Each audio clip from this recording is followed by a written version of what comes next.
মাপকাঠি হলো ঈমান। সূরা মুমিনুনের মধ্যে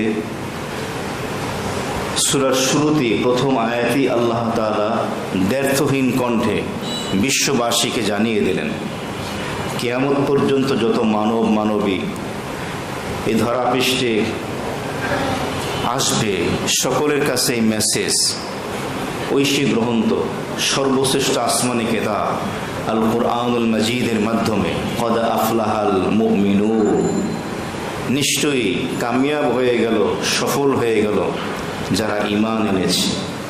ঈমান এনেছে যারা, সফল হয়েছে তারা, সফল হয়েছে তারা, ঈমান এনেছে যারা। এখন এই 5 ফুট আল্লাহ রাব্বুল আলামিন বিনা পরিশ্রমে, পারিশ্রমিক ছাড়াই আমাদেরকে দিয়েছেন। কষ্ট করে হায়াতের এই জিন্দিগিতে মুহাম্মদী ভিসা গ্রহণ করতে হবে, 7টি গুণ অর্জন করতে হবে। সেই 7টি গুণের মধ্যে থেকে প্রথম যে গুণটি নরনারী যারা ঈমানদার হবেন তাদেরকে অর্জন করতে হবে, আর সেই প্রথম গুণটি মহান আল্লাহ রাব্বুল ইজ্জত সূরা মুমিনুনের 2 নম্বর আয়াতে কারিমায় বলে দিয়েছেন, আল্লাযীনা হুম ফি সালাতিহিম খাশিউন। ঈমানদার নারী এবং পুরুষ তারা বিনয়ের সাথে সালাত কায়েম করবে, বিনয় অবনত হয়ে সালাত আদায় করবে, খুশু এবং হুজুর সাথে সালাত আদায় করবে। বুঝে থাকলেও বলবেন, যেই ব্যক্তি নামাজই পড়ে না, বেনামাজি, তার জন্য বিনয়ের সাথে খুশু হুজুর সাথে সালাত আদায় করার কোনো প্রশ্ন আসে? যে নামাজ পড়বে তিনিই তো বিনয়ের সাথে খুশু এবং খুদুয়ের সাথে সালাত আদায় করবেন। তো প্রথমে তো নামাজই হতে হবে, সালাত আদায়কারী হতে হবে। আজকে বর্তমান বিশ্বে প্রায় 800 থেকে 900 কোটি মানুষ রয়েছে, ইসলাম ধর্ম এবং অন্যান্য ধর্মের অনুসারী। এদের মধ্যে 250 থেকে 200 কোটি হলো মুসলমান। এর ভিতরে কতজন লোক রয়েছে যারা নিয়মিত সালাত আদায় করে? বিশ্বের কথা বাদই দিলাম, আমরা যে ভূখণ্ডে বসবাস করি সোনার বাংলা, বাংলাদেশে প্রায় 17 থেকে 18 কোটি মানুষ রয়েছে, প্রায় 90 থেকে 95 ভাগ হলো মুসলমান। শতকরা কতজন মানুষ নামাজি বলেন? নামাজি তখনই আমরা বলতে পারবো যখন সে দৈনিক 5 ওয়াক্ত সালাত সঠিকভাবে আদায় করবে। শুধু সপ্তাহে একদিন হাজিরা দেওয়া হলো, জুমার সালাত আদায় করলো, এই শুধু জুমার সালাত আদায়ের মাধ্যমে নামাজির খাতায় নাম অন্তর্ভুক্ত করার কোনো সুযোগ নেই। 5 ওয়াক্ত সালাত পড়তে হবে। ক্লাসের টিচার শিশুদেরকে, তার ছাত্রদেরকে ক্লাসে প্রশ্ন করলো, আচ্ছা বলো তো নামাজ পড়তে পারে না কে? তো ছোট্ট শিশুটি তার কচি জবান থেকে যে উত্তর দিল, স্বর্ণের কালি দিয়ে লিখে রাখার মতো। এবং বিশ্ব মুসলিম উম্মাহ যারা ঘুমিয়ে আছে, অলসতার চাদরে, গাফলতির আধারে নিমজ্জিত রয়েছে, তাদের কলিজার ভিতরে কম্পন ধরিয়ে দেওয়ার মতো। ওই ছোট্ট শিশুটি বলল, 3 শ্রেণীর মানুষ সালাত আদায় করে না। এক হলো পাগল, যার মাথা ঠিক নাই, মেন্টাল হয়ে গেছে, মেন্টাল মস্তিষ্ক বিকৃত হয়ে গেছে। 2 নম্বরে হলো ঘুমন্ত ব্যক্তি, সে তো নামাজ পড়তে পারে না। আর 3য় যে প্রশ্ন উত্তরটি দিল আরো ভয়ানক, শিশুটি বলল মৃত ব্যক্তি। মৃত ব্যক্তি চাইলেও সালাত আদায় করতে পারে না। এখন আমাদের সমাজে যারা নিয়মিত সালাত আদায় করেন না, তাদের একটু মিলিয়ে দেখা দরকার যে আপনি কি পাগল কিনা, না সুস্থ মানুষ, আপনি ঘুমন্ত আছেন কিনা, আপনি মৃত্যুবরণ করেছেন কিনা। যদি তিনটার মধ্যে না হয় তাহলে আপনাকে তো সালাত আদায় করতে হবে। সালাতের বিকল্প তার কিছু নেই। নামাজ পড়ে না, এরপরও 1 নম্বর মোমেন বলে দাবি করে, তর্কে লিপ্ত হয়, বিতর্কের তুঙ্গে চলে যায়। হয়তো সমাজ কল্যাণমূলক কিছু কাজের অবদান তার সমাজে, রাষ্ট্রে রয়েছে। হয়তো সে উচ্চ শিক্ষিত, ডিগ্রিধারী, উচ্চ বংশের, অঢেল সম্পদের মালিক, উচ্চ কোনো পদের মালিক। অনেক সময় দিনদার নামাজির সাথেও বিতর্কে জড়িয়ে যায়, বলে নামাজ না পড়লে কি হবে, আমার মন ঠিক আছে। আর এই শ্রেণীর ভিতরে অন্যতম একটি শ্রেণী রয়েছে লাল শালু পরা, যারা মাজারে পড়ে থাকে। এরা মনে মনে নামাজ পড়ে। তো নামাজ আদায় করতে না পারাটা, এর থেকে হতভাগা, কপাল পোড়া আল্লাহর জমিনে আর হতে পারে না। প্রখ্যাত দার্শনিক, জগৎ বিখ্যাত দার্শনিক আল্লামা ইমাম গাজালি রহমাতুল্লাহ আলাইহির প্রসিদ্ধ একটি কিতাব, যার নাম হলো বুনিয়াতুত তালিবিন। তিনি ওই কিতাবের ভিতরে লিখেছেন, প্রতিদিন সকাল যখন হয়, জঙ্গলের ভিতর থেকে নিকৃষ্ট প্রাণী শূকর, নাপাক শূকর বের হয়ে আসে তার গর্ত থেকে, তার ঘর থেকে বের হয়ে একটা চিৎকার দেয়, চিৎকার দিয়ে আসমানের দিকে তাকায় আর বলে, আলহামদুলিল্লাহিল্লাযী খলাকানি আবতার। সমস্ত প্রশংসা ওই আল্লাহ রাব্বুল আলামিনের জন্য, যিনি আমাকে সৃষ্টি করেছেন, তার সৃষ্টির ভিতরে আমাকে স্থান দিয়েছেন। নগণ্য আমি একটি সৃষ্টি। আল্লাহ রাব্বুল আলামিনের কাছে আমি আবেদন করতেছি, দরখাস্ত করতেছি, আল্লাহ আজ আমি ভোরবেলা আমার গর্ত থেকে, ঘর থেকে বের হলাম, আমার প্রথম নজর, প্রথম দৃষ্টি যেন বেনামাজির চেহারার উপরে না পড়ে। একটা নিকৃষ্ট প্রাণী শূকর, সে তার সৃষ্টিতত্ত্ব নিয়ে স্মরণ করে আল্লাহ তাআলার শুকরিয়া আদায় করে, এরপর আল্লাহর কাছে আবেদন করে যে আমার প্রথম দৃষ্টিটা যেন বেনামাজির চেহারার উপরে না পারে। এর দ্বারা বোঝা গেল বেনামাজির মর্যাদা অনেক বেশি, অনেক কম, অনেক অনেক গুণে কম। কতটা নিকৃষ্ট! তো বেনামাজি হওয়া এর থেকে বড় কুলাঙ্গার, কপাল পোড়া আল্লাহর জমিনে আর হতে পারে না। আলহামদুলিল্লাহ, আল্লাহ তাআলা আমাদেরকে, যাদেরকে 5 ওয়াক্ত সালাত নিয়মিত পুরুষদেরকে সুস্থ থাকা অবস্থায় মসজিদে বা জামাত আদায়ের তৌফিক দিয়েছেন, মা বোনদেরকে সুস্থ অবস্থায় ঘরে 5 ওয়াক্ত সালাত আদায়ের তৌফিক দিয়েছেন, এরা বড়ই সৌভাগ্যবান।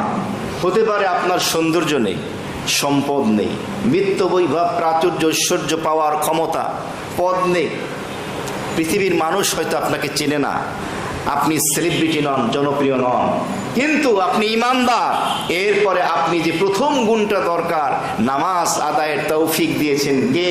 আল্লাহ। শুরুতে যাদের এখানে উপস্থিতি থাকা দরকার, তারা শুরুতে আসে না। অধিকাংশ দোকানদার যারা আছে বয়ানের শেষের দিকে আসে। এই কথাগুলো তো দরকার। যারা নামাজে বেশি পরিমাণে গাফলতি করে, আসে দেরি করে। এই দেরি করে যে আসে, এটা কিসের আলামত বুঝেন? মেহমান 3 প্রকার। আমাদের বাসা বাড়িতে যে মেহমান আসে, আমরা মেজবান হয়ে তাদেরকে যে আপ্যায়ন করি, এই মেহমান 3 প্রকার। এক শ্রেণীর মেহমান হলো, আমরা অপেক্ষায় থাকি ওই মেহমান কেন আমাদের বাসা বাড়িতে আসে না, কবে আসবে।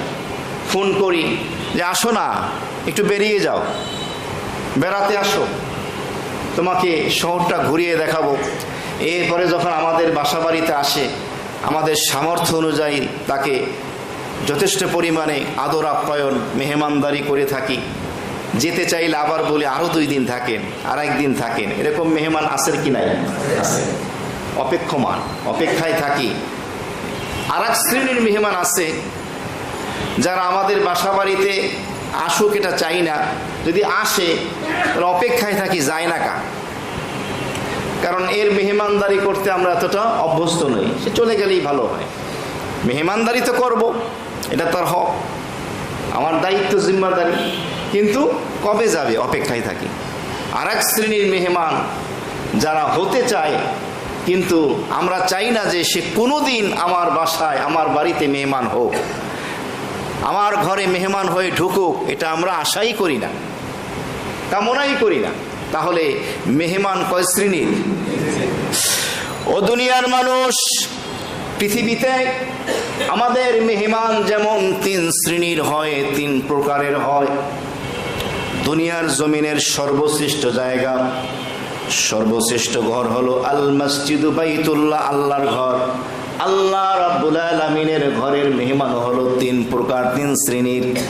তার মধ্যে এক শ্রেণী হলো আমার আল্লাহ রাব্বুল আলামিন চান, কেমন জানি তিনি অপেক্ষা করেন, আমার অমুক বান্দা আমার ঘর বাইতুল্লাহ এখনো কেন প্রবেশ করে না। বান্দা আগে আগে মসজিদে ঢোকে, আজান হয়েছে আর কোনো কথা নাই, যায় নামাজটা বগলে নিয়ে বাইতুল্লাহর দিকে ছুটছে। দোকান, অফিস, মিল, ফ্যাক্টরি, সব কিছু জায়গা জমিন, ক্ষেত খামার পিছনে ফেলে রেখে মসজিদের দিকে রওনা দিয়েছে। ঢোকে আগে, বের হয় দেরিতে। ঢোকার পরে দুখুলুল মসজিদ, তাহিয়াতুল উজু, সলাতুল হাজত, ইস্তেখারা, ফরজের জামাতে শরীক, আবার সুন্নত, নফল, কুরআনে মাজিদের তেলাওয়াত, দুরুদ, ইস্তেগফার, জিকির, আজকার, তাসবিহ, তাহলিল, সুন্নাতের মজলিস, তাফসিরে অংশগ্রহণ, কিতাবের তালিমে যুক্ত হওয়া, দোয়ায় যুক্ত হওয়া, মুনাজাতে পড়ে আছে। আল্লাহ তাআলা চান আরেকটু থাক, আরেকটু থাক। প্রত্যেক মহল্লা, প্রত্যেক মসজিদে এই শ্রেণীর সৌভাগ্যবান কিছু মুসল্লি, কিছু নামাজি আছে কি নাই? আছে। কেমন জানি এদের জীবনটা মসজিদের সাথে সম্পৃক্ত। এক হাদিসের মধ্যে এসেছে, আল্লাহর হাবিব বলেন, হাসরের ময়দানে, কিয়ামতের ময়দানে সূর্য যখন নিকটে চলে আসবে, জমিনটা তামা তামা হয়ে যাবে, তখন 7 শ্রেণীর মানুষকে আল্লাহ তাআলা ছায়া দেবেন, যেদিন আল্লাহ পাকের রহমতের ছায়া ছাড়া আর কোনো ছায়া বিদ্যমান থাকবে না। ওই 7 শ্রেণীর ভিতরে এক শ্রেণী হলো রজুলুন মুআল্লাকুন কলবুহু বিল মাসাজিদ। তারা হলেন ওই শ্রেণী যাদের অন্তরটা, যাদের হৃদয়টা আল্লাহর ঘর মসজিদের সাথে সম্পৃক্ত হয়ে থাকে। সুবহানাল্লাহ। ফজরের সালাত আদায় করার পরে বের হয়, আবার কেমন জানি মনে মনে বলে, বাইতুল্লাহ আল্লাহর ঘর, আমি আবার আসতেছি জোহরের সালাতে। জোহরের সালাত পরে বের হয়ে যায়, আবার কেমন জানি তার মুখের অব্যক্ত কথা, হৃদয়ের স্পন্দন, অন্তরের গহীনের হুঙ্কার, অর্থাৎ মোহাব্বতের ধ্বনি, ও আল্লাহর ঘর বাইতুল্লাহ মসজিদ, আবার আসরে আসতেছি। আসর পরে বের হয়, আবার কেমন জানি বলে মাগরিবে আবার আসছি। মাগরিব পরে বের হয়, আবার বলে এশার জন্য আসছি।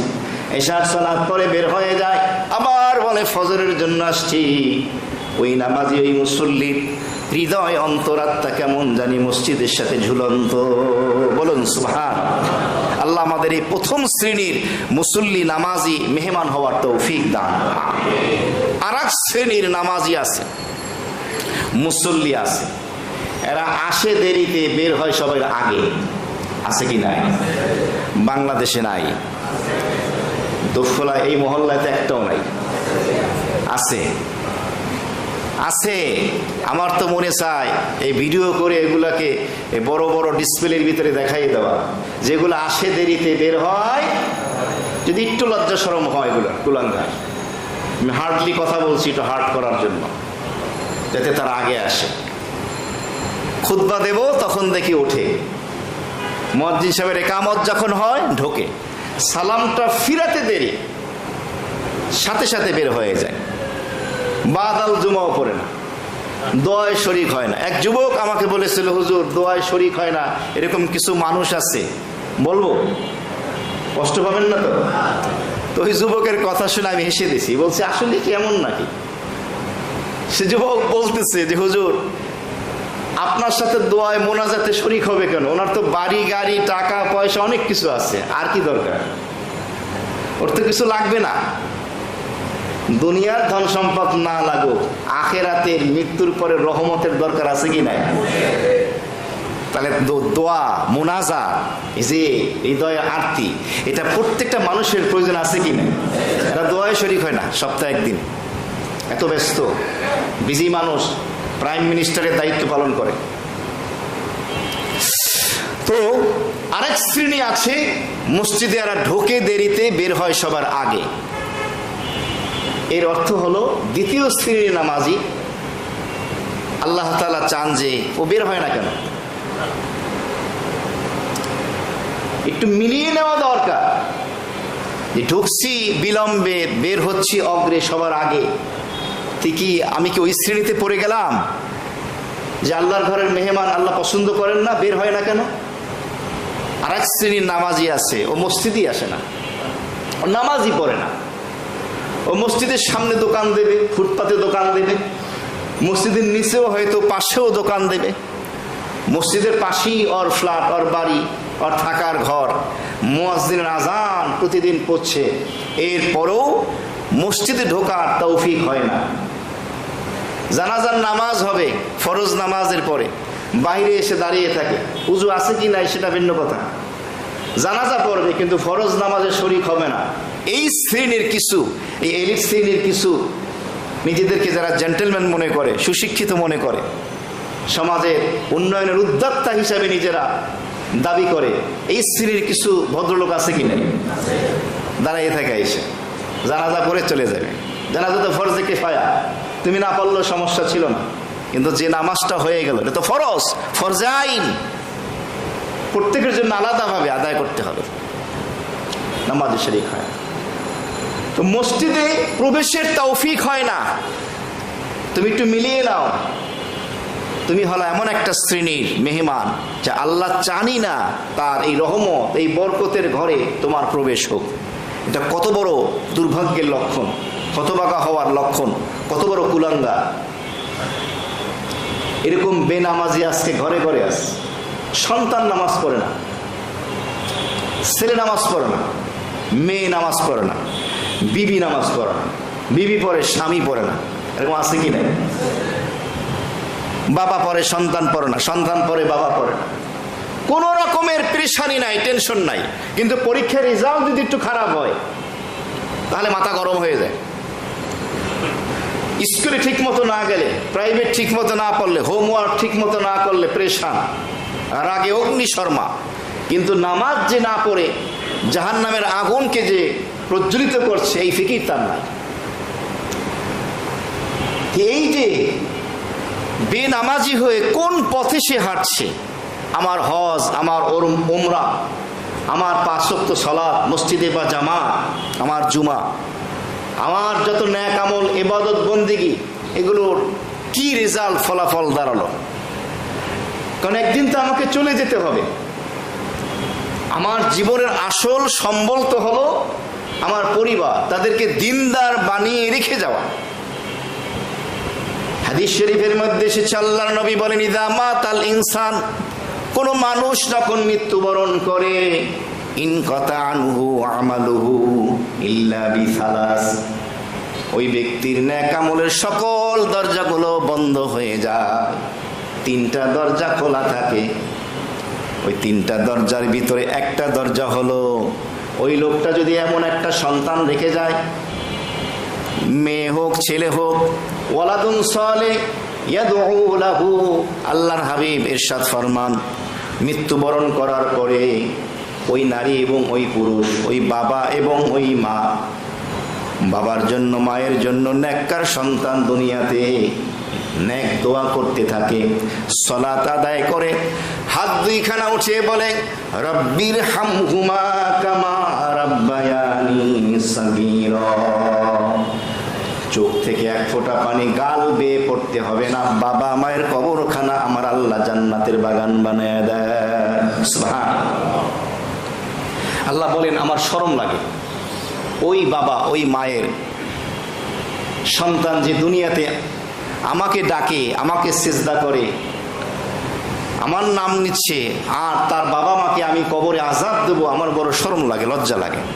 তাহলে আসল যে অ্যাসেট, আসল যে সম্পদ, এটা বাড়ি গাড়ি, জায়গা জমিন, bank balance, flat plot, apartment, স্বর্ণ গহনা, এগুলো নয়। আসল সম্পদ হলো পরিবারকে দিনদার বানিয়ে যাওয়া।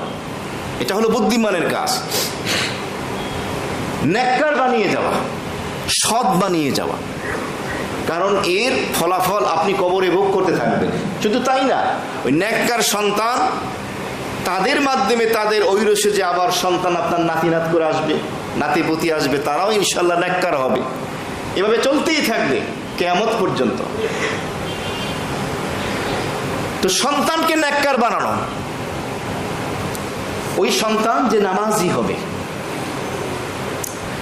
এখানে একটা প্রশ্ন অনেকের মনে আসতে পারে, হুজুর আমি আমার বিবি বাচ্চা পরিবারকে দিনদার মুত্তাকি নামাজি নেককার বানানোর ফিকির করছি, দাওয়াত দিচ্ছি, শাসনও করছি, দোয়াও করছি, এরপরও তারা আমার কথা শোনে না, আমার সাথে দুর্ব্যবহার করে, তাহলেও কি আমি আল্লাহ তাআলার দরবারে পাকড়াও হব? ওলামায়ে কেরাম বলেন যে না, আপনি আপনার জিম্মাদারি দায়িত্ব যদি পালন করেন, এরপরও যদি সন্তান পরিবার যদি কথা না শোনে, আপনার জিম্মাদারি দায়িত্ব পালন হয়ে গেছে, এর জন্য আপনি পাকড়াও হবেন না। তাদের ভুলের কারণে তারা পাকড়াও হবে, তারা শাস্তি পাবে। তো আমাদের জিম্মাদারি, আমাদের দায়িত্ব পালন করতে হবে। করবো তো? বলেন ইনশাআল্লাহ। এখানে নমনীয় হওয়া যাবে না। কথা প্রসঙ্গে যেহেতু এসেই গেল, বলে দেই, সামনে আমাদের পুরান ঢাকাবাসীর একটা ঐতিহ্যবাহী একটা উৎসব আসছে। নাম কি? কয় তারিখ? জি, 14 তারিখ, 14ই জানুয়ারি এই সাকরাইন উৎসব আসছে। এটা কি মুসলমানদের সংস্কৃতি? বাঙালি জাতির সংস্কৃতি? তো হিন্দু আলী অমুসলিমদের সংস্কৃতি। মুসলমানরা কেন পালন করবে? পালন করে কি অমুসলিমরা না মুসলিমরা? মুসলমানরা। বলবেন সৌদি আরবে জেদ্দায় বিভিন্ন জায়গায় কনসার্ট হয়। আমি এবার যে উমরায় গিয়েছি, তো সেখানে যারা বসবাস করেন, ড্রাইভার ছিলেন পাকিস্তানি, যে গাড়িতে উঠতাম ওনার পাশেই বসতাম। তো কথা প্রসঙ্গে আমি জিজ্ঞেস করলাম যে এই যে শুনি বাংলাদেশে সৌদি আরবে জেদ্দায় যে সিনেমা হল হয়েছে, কনসার্ট, বিভিন্ন বার, এগুলো সত্য কিনা? হাসিদা বলে, হুজুর সত্য তো, এগুলো মক্কার মদিনায় নাই। সৌদি আরব কি দলিল? দলিল হলো কোরআন এবং হাদিস। আপনি কেন বিভ্রান্ত হবেন সেখানে যাওয়ার পরে? যেমন কর্ম তেমন ফল। আকাম কুকাম করে জান্নাত পাইবে, এত সোজা? হ্যাঁ, যারা ন্যাক আমল করছেন মক্কা মদিনার দিনদার, তাদের কথা ভিন্ন। কিন্তু তারা বিলাসী জীবন, হারামের জীবন যাপন করছেন। এবং 32 সালে 2032 সালে বিশ্বকাপ কোথায়? সৌদি আরবে। তারা নাকি নিয়ে এনেছে, সেখানে হবে। এখনো কয় বছর বাকি? 25 সাল চলে, প্রায় 7 বছর বাকি না? অ্যাড শুরু হয়ে গেছে, আমরা দেখে আসছি অ্যাড রাস্তায় রাস্তায়, ডিসপ্লের ভিতরে। 32 সালে বিশ্বকাপ। কত? 34 সালে বিশ্বকাপ অ্যাড চলতেছে। যখন গেলাম তাইফে গেলাম, জেদ্দায় গেলাম, তখন দেখলাম ডিসপ্লেতে। তো বলার পরে এক যুবক কি করলো যে বাংলাদেশ কি বেশি ভালো নাকি? এখানে তো চুরি ডাকাতি, কত ধরনের অন্যায় কাজ হয়। পরে আমি বললাম, যুবক শোনো, বাংলাদেশ তো ইসলামের খাতাই পড়ে না। ধার করা ইসলাম। মক্কা মদিনা সৌদি আরব বিশ্বের মুসলিম উম্মাহের হৃদয়ের স্পন্দন। এই পুণ্যভূমিতে জন্মগ্রহণ করেছেন সর্বশ্রেষ্ঠ নবী রাসূল, সর্বশেষ পয়গম্বর মুহাম্মদুর রাসূলুল্লাহ সাল্লাল্লাহু আলাইহি ওয়াসাল্লাম। আমার বাংলার জমিনের একটা বেনামাজিও যদি হয়, সেটা বরদাস্ত করতে পারে না, তার হৃদয়ে রক্তকরণ হয়। কথা ঠিক কিনা বলেন? তারপরও তার খারাপ লাগে। তো যাই হোক, দলিল ওগুলো না খুঁজি। দলিল হলো কোরআন এবং হাদিস। মক্কা মদিনার ইমাম ভুল করলে সেটা ভুল হবে না? অবশ্যই ভুল হবে। এখানে ব্যক্তি পূজা চলবে না, পীর পূজা নাই। ব্যক্তি পূজার ইসলাম ইসলামে কোনো স্থান নেই। রাসূলুল্লাহ সাল্লাল্লাহু আলাইহি সাল্লাম মৃত্যু পরে বলেন না আমার মেয়ে ফাতেমাকে রেখে গেলাম, অনুসরণ করো? বলছে? বলছে আমার জামাতা আলীকে রেখে গেলাম? বলছেন? না, এটা বলেন। ইসলামে ব্যক্তি পূজার কোনো সুযোগ নেই। দুইটা জিনিস নবী বলেছেন, মা তারাকতুম ফিকুম আমরাইন লান তাদিল্লু মা তামাসসাকতুম বিহিমা। তোমাদের মাঝে দুইটা জিনিস রেখে যাচ্ছি, বিশুদ্ধ হাদিস। আল্লাহর হাবিব বলেন, এই দুইটা জিনিস যদি তোমরা মজবুতভাবে আঁকড়ে ধরো, আমল করো, লান তাদিল্লু, কশ্চিন কালো গোমরা হবে না, পথভ্রষ্ট হবে না।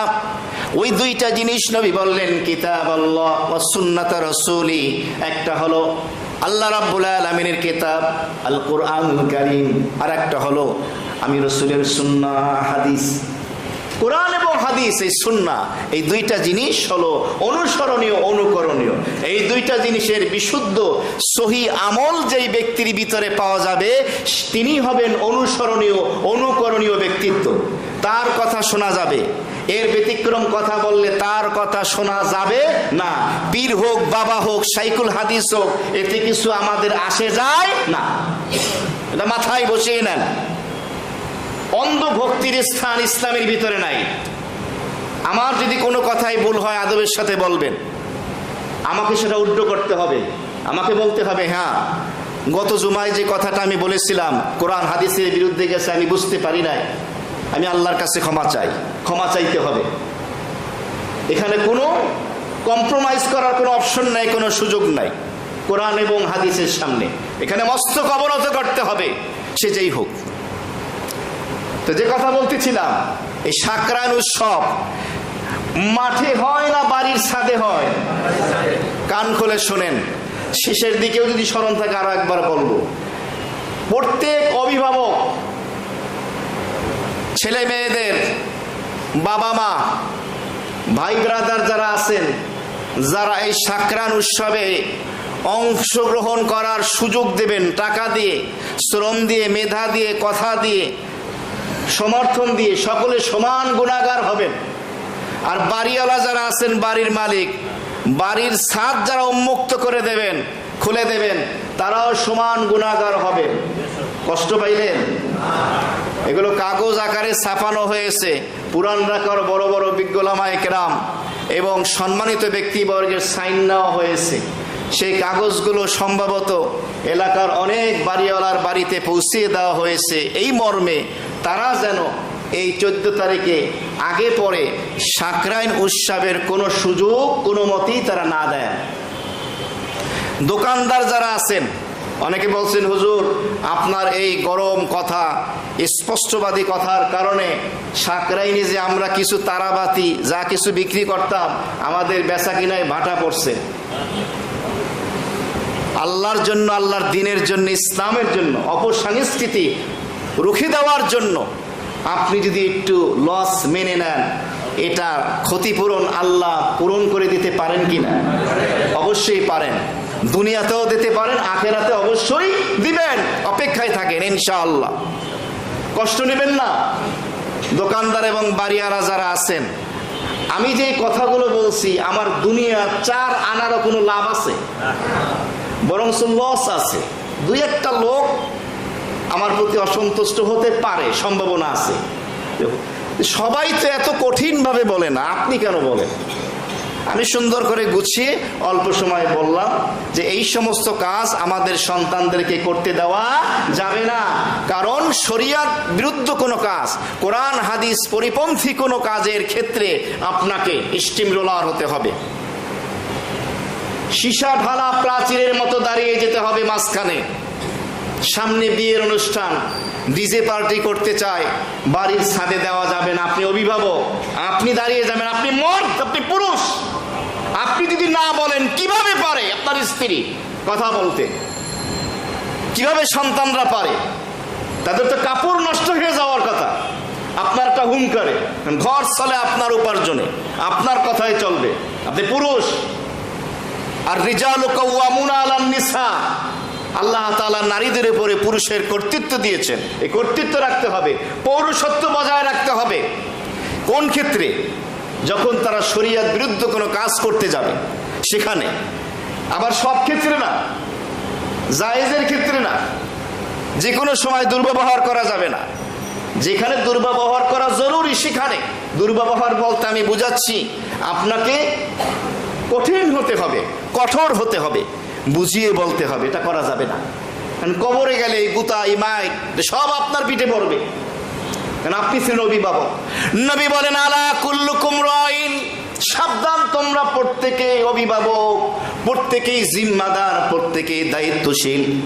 যেমন স্বামী স্ত্রীর অভিভাবক, পিতা সন্তানের, ছেলে মেয়েদের অভিভাবক, মালিক কর্মচারীদের অভিভাবক, অফিসের যিনি বস আছেন তিনি সকল কর্মকর্তাদের অভিভাবক, থানার ওসি, জেলার ডিসি থেকে শুরু করে টিউনো থেকে শুরু করে নিয়ে এমপি থেকে শুরু করে নিয়ে কমিশনার মেম্বার, প্রত্যেকে যেই যেই মহল্লায় যেই যে এলাকায় জিম্মাদারি দায়িত্ব পেয়েছেন আপনি অভিভাবক। আপনি যদি মন্ত্রী হন, যেই মন্ত্রণালয়ের জিম্মাদারি দায়িত্ব আপনাকে সংসদ ভবন থেকে দেওয়া হয়েছে এটার আপনি জিম্মাদার। আপনি প্রাইম মিনিস্টার, প্রধানমন্ত্রী, আপনি প্রেসিডেন্ট। এই যে গোটা সোনার বাংলার স্বাধীনতা এবং সার্বভৌমত্বকে অটুট রাখা, পার্শ্ববর্তী দেশ তাদের কালো থাবা থেকে স্বাধীনতা সার্বভৌমত্বকে রক্ষা করা, এটা আপনার দায়িত্ব। আপনি অভিভাবক। আপনি দাসত্বের জীবন যাপন করতে পারেন না। 18 কোটি জনগণকে আপনি দাসত্বের এই শৃঙ্খল পরাতে পারেন না। আপনি বাংলাদেশি, আপনি স্বাধীন জাতি, তার থেকেও বড় কথা আপনি মুসলিম জাতি, বিশ্ব বিজয়ী জাতি। আর মুসলিম জাতি কোনোদিন কারো দাসত্ব বরণ করে নেয় না। মুসলিম জাতি গোলামি এবং দাসত্বের জীবন যাপন করে না। মুসলিম জাতি হলো বীরের জাতি, বিশ্ব বিজয়ী জাতি, স্বাধীনভাবে চলবে। স্বাধীনতার পর থেকে নিয়ে এই এক দাসত্বের জীবন চলছে। এই দীর্ঘ টাইম এত সুযোগ সুবিধা এত দিয়েছি, সারা জীবন আমাদেরকে স্মরণ রাখতে হবে এমন কথাও শুনতে হয়েছে কিনা? এখন পাচ্ছে না সুযোগ সুবিধা, সহজে নিতে পারতেছে না, কিভাবে মিলবে? সহজে নিতে পারছে না বন্ধুত্ব সুলভ আচরণ, এত কিছু দেওয়ার পর। বেশি বেশি দোয়া করেন ওই গোলামের এই দাসত্বের জীবন জানি আবার আমাদের বরণ করতে না হয়। স্বাধীন চেতা জাতি, বিশ্ববিজয়ী মুসলিম জাতি হিসাবে বাংলার মানচিত্রে, পৃথিবীর মানচিত্রে যেন আমাদের স্থান হয়, আল্লাহ তৌফিক দান করে বলি আমিন। শ্রীলঙ্কা, ভুটান, যাদের সামরিক বাহিনী নাই ভুটান, তারা যদি পারে ভারতকে ছুঁড়ে ফেলে দিয়ে, তাহলে আপনি কেন পারবেন না? কেন পারবেন না? কাদের ছত্রছায়া আসতে চায়? বিবেক কোথায় গিয়েছে? কোথায় গিয়ে পড়ছে? খালি ভাত খাবার ঘুমিয়ে থাকাই যথেষ্ট নয়। মানুষের আসল হলো গায়রত, আত্মসম্মানবোধ। একটা জাতি যখন তার আত্মসম্মানবোধ লুটিয়ে দেয়, যখন ধুয়ে মুছে সাফ করে দেয়, তার আর কিছু বাকি থাকে না, লজ্জা শরম সব শেষ হয়ে যায়। যে কথা বলতেছিলাম, আমাদেরকেই স্মরণ রাখতে হবে। তো নারী এবং পুরুষ ঈমানদার, তাদের প্রথম যে গুণটি সেটি হলো আল্লাযীনা হুম ফী সলাতিহিম খাশিউন, যারা নামাজে বিনয়ী হবে। যে হাদিসটি বলেছিলাম অর্থটা বলিনি। নবী বলেন আলা কুল্লুকুম রাইন, সাবধান প্রত্যেকেই তোমরা অভিভাবক। আর আমি সেই অভিভাবকত্ব বোঝানোর জন্য, জিম্মাদারি বোঝানোর জন্য রান্নাঘর থেকে টান দিয়ে সংসদ ভবন পর্যন্ত নিয়ে গেছি। কথা বুঝতেছেন? একদম আগা থেকে গোড়ায় নিয়ে গেছি সংক্ষেপে। কার কি দায়িত্ব আছে? দায়িত্ব অবহেলা, লাঞ্ছনা, অপদস্থতা, গঞ্জনা পৃথিবীতেও হবে, আখিরাতেও হবে। এরপরে আবার বলে আল্লাহ আমাকে বাঁচিয়ে রাখছেন, আল্লাহ আমাকে বাঁচিয়ে রাখছেন, মনে হয় আমার দ্বারা আরো কোনো কাজ নেবেন, আরো ভালো ভালো অনেক কাজ নেবেন। কোনো খবর নাই জাতির। তো যাই হোক, আল ইশারাতু ইয়াকফিল আকিল, জ্ঞানীর জন্য ইশারা, ইঙ্গিতই যথেষ্ট। এত ব্যাখ্যা তো দেওয়া যাবে না, হাতে তো সময় আমার কম। নবীজি এরপরে বললেন কুল্লুকুম মাসউলুন আন রাইয়াতিহি, তোমরা প্রত্যেকে অভিভাবক, জিম্মাদার, দায়িত্বশীল। তোমাদের অধীনস্থদের সম্পর্কে তোমাদেরকে জিজ্ঞাসাবাদ করা হবে, আমাদের প্রত্যেককে জিজ্ঞাসা করা হবে, আমাদের দায়িত্ব পালন করতে হবে। তো নামাজে বিনয়ী হবে, খুশু এবং খুজুর সাথে আদায় করবে। এর ব্যাখ্যা কি?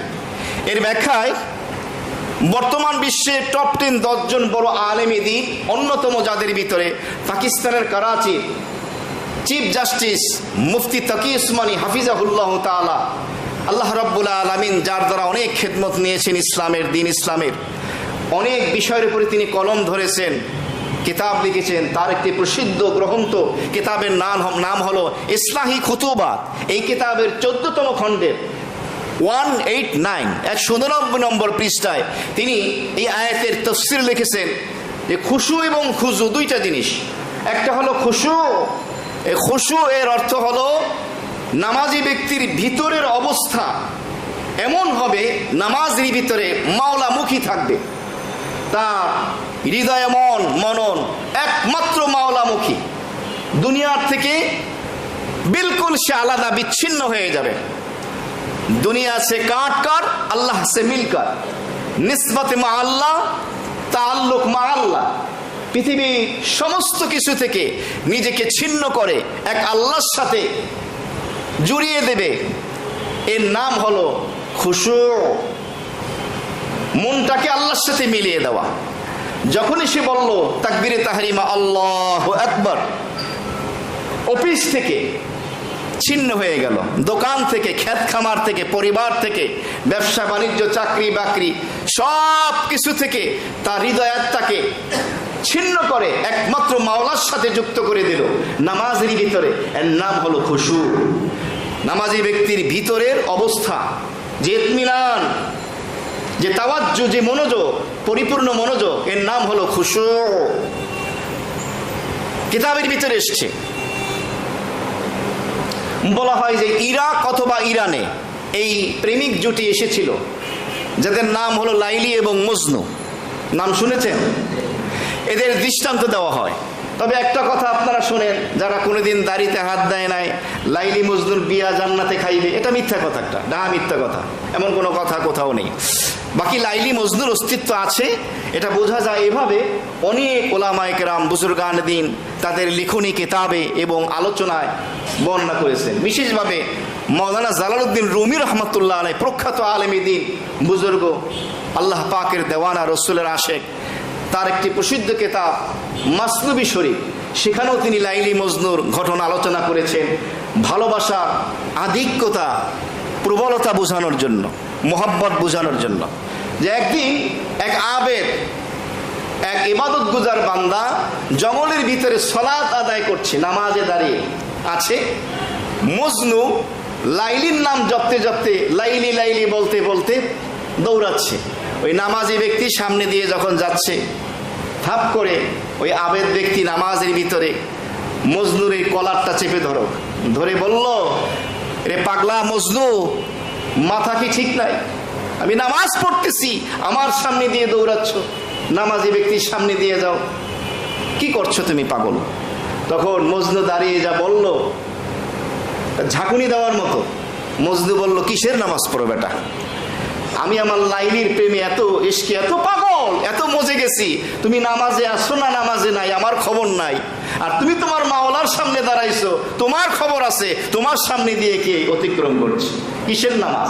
এই জন্য বুজুর্গানে দিন বলেন না, সলাতা, ওই নামাজ নামাজি না, ইল্লা বি হুজুরিল কলব, যেই নামাজে নামাজি ব্যক্তির অন্তরাত্মা, হৃদয়াত্মা আল্লাহর সাথে যুক্ত না হয়। লা সালাতা ইল্লা বি হুজুরিল কলব, যেই নামাজে তার অন্তর মাওলামুখী না থাকে, ওটা নামাজই না। কিভাবে বুঝিয়েছেন তারা বুজুর্গানে দিন? তো খুশু শব্দের অর্থ হলো ভিতরের অবস্থা, মাওলামুখী হওয়া। সংক্ষেপে বলে শেষ করে দিচ্ছি। আর একটা হলো খুদু, খাদাত ও আইন। এর অর্থ হলো নামাজি ব্যক্তি নামাজের বাহ্যিক অঙ্গ প্রত্যঙ্গ সুন্নাহ মোতাবেক হওয়া, নামাজের আদব রক্ষা করে চলা। নামাজের একটা হলো কিয়াম, কিভাবে দাঁড়াবেন। অনেকে দাঁড়ায় সাগাইয়া, সামনের আঙুলগুলো একটা পূর্বে, একটা উত্তর, একটা দক্ষিণ।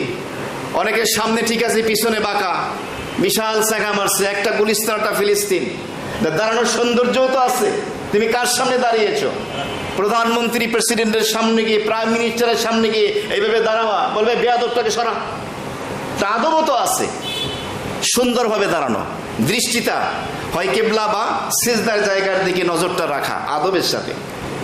তাকবীরে তাহরিমাটা সুন্দর করে বাঁধা, হাতটা সুন্দর করে বাঁধা, রুকু সুন্দর করে করা, সিজদা, বৈঠক, এই যে নামাজের ভিতরে বাহ্যিক অঙ্গ প্রত্যঙ্গগুলো স্থির রাখা, ধীর স্থিরভাবে আদায় করা, এটার নাম হলো খুদু।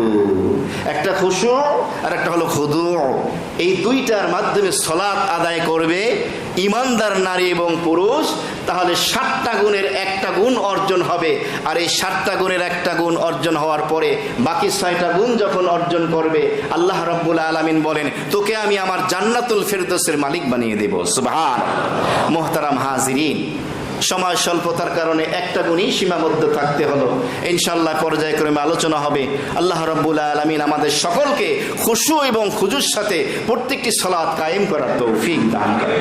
কবরজন 4 রাকাত পড়ুন। ওয়া আখিরু দাওয়ানা আলামিন।